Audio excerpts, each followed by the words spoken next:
Avec la dernière application Lunette Caméra, il est devenu très facile de voir les détails.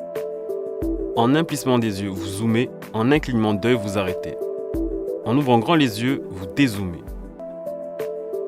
Ne laissez plus les détails vous échapper.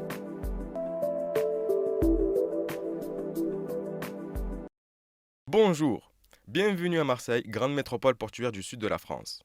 Source de bien de fantasmes et d'incompréhension depuis plus de 50 ans. Premier port méditerranéen depuis 2060 grâce à l'essor fulgurant de la technologie qui a eu lieu en 2050. Révolution qui a bouleversé l'humanité tout entière. Aujourd'hui, je vais partir non pas à la découverte du bien connu savant de Marseille, ni de l'ancien problème des quartiers sensibles, ni du gigantesque pont qui relie le sud de l'Europe à l'Afrique du Nord, mais à la découverte de sa jeunesse et du lien qu'elle entretient avec les technologies et le monde du numérique. Interrogeons ces jeunes Marseillais issus de différents milieux socio-numériques. Bonjour, avez-vous fait votre devoir en répondant à un moins journaliste aujourd'hui? J'ai déjà répondu à la question ce matin et là je suis en retard, je suis désolé.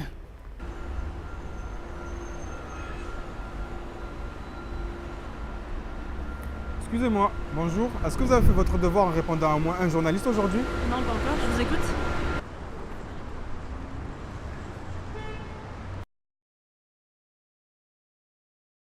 Bonjour, quelle image avez-vous de vous-même? Mon image, pas mauvaise du tout.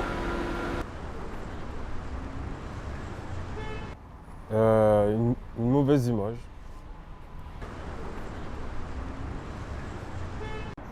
Je pense être un très bon chimiste.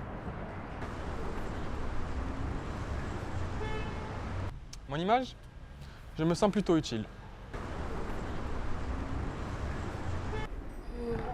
J'aime aider les gens qui en ont besoin. Je suis indispensable à l'humanitaire. Voilà mon image. Quelle qualité avez-vous selon vous? Je pense que je suis plus utile que beaucoup d'autres personnes.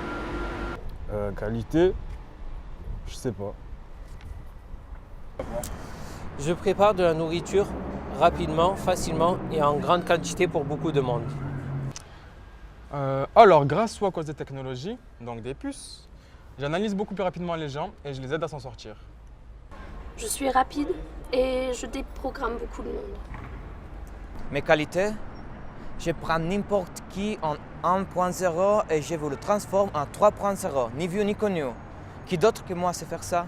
La technologie a-t-elle changé votre vie? Oui, et grâce à moi, beaucoup de gens se sentent moins seuls et plus libres. Sûrement, mais pas dans le bon sens.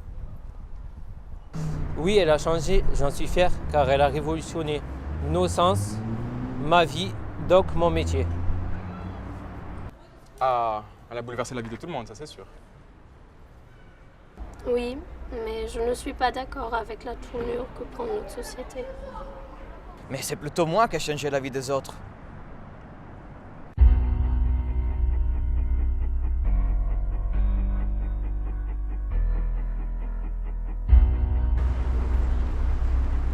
Bonjour, une question s'il vous plaît.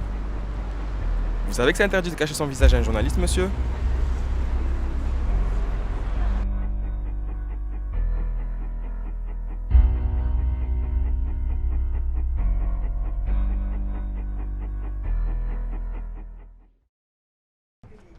Quelle image avez-vous de vous-même?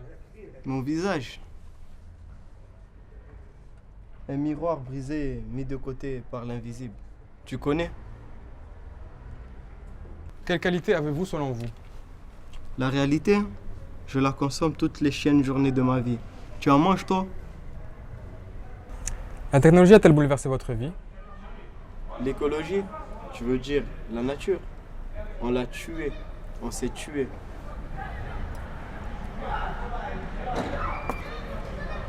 Dépendre de la technologie au risque de mourir en appuyant sur un seul bouton? Non, merci. T'as le droit de disjoncter sans te brûler le cerveau, toi? Eh ben voilà, on est tous prisonniers. Tu connais le dicton, au royaume des aveugles, les borgnes sont rois? Eh ben moi, je suis un roi. Et toi, t'es aveugle. La prochaine fois, quand tu me poses une question, c'est votre majesté, s'il vous plaît.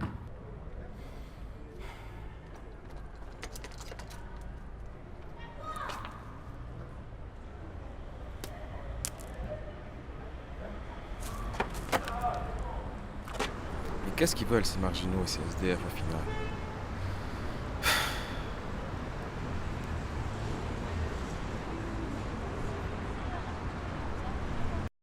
Il aurait été facile de ne pas déranger ce pauvre SDF, mais j'ai décidé de ne pas m'arrêter sur les apparences et de l'interroger tout de même. Mais ce SDF, en refusant cette aumône, un geste bienveillant et totalement gratuit de ma part, est malheureusement symptomatique d'une époque heureusement révolue. Comment peut-on se marginaliser de ce meilleur des mondes? Qui est le plus aveugle entre lui et moi? J'ai pu démontrer que la jeunesse, grâce au progrès technologique et à la révolution du numérique, ne s'est jamais sentie autant respectée, écoutée, j'irais même jusqu'à dire aimée. Ce micro-trottoir qui se veut objectif et neutre, et je pense avoir modestement atteint ses objectifs, dévoile le besoin de tout être humain, liberté, égalité, connectivité. Mais pour cela, et pour le bien de l'humanité tout entière, nous avons tous la responsabilité, si ce n'est le devoir, que de protéger le progrès, de protéger la technique, et ainsi promouvoir le bonheur, la vie et la paix. Merci de m'avoir suivi. Mon prochain reportage traitera du sujet « La morale est-elle archaïque, inutile et propre à la précivilisation 3.0 ?» Merci. Au revoir.